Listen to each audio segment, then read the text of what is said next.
Walang naitalang nasawi sa pananalasa ng Bagyong Pablo sa Dumaguete City, Negros Oriental at Cagayan de Oro City, Misamis Oriental.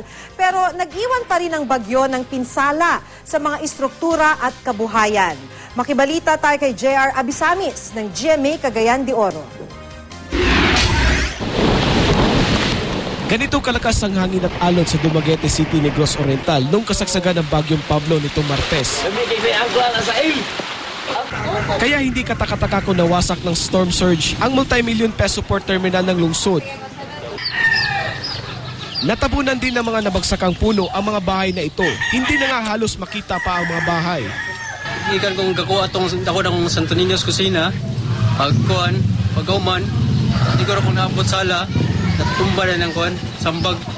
Walay tao, sulod? Wala.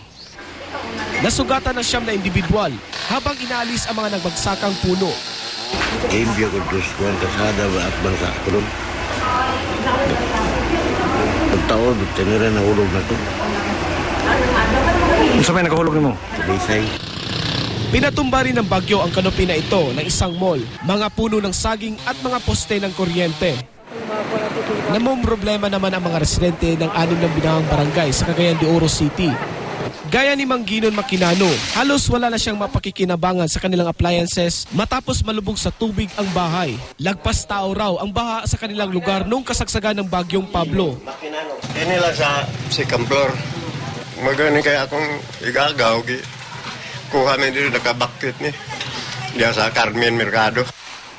Nagpapasalamat na lang siya at walang masamang nangyari sa kanyang mga kaanak. Hirap din si Mangginon at kanyang mga kapitbahay sa paglilinis. Wala pa rin kasing supply ng tubig sa kanilang lugar.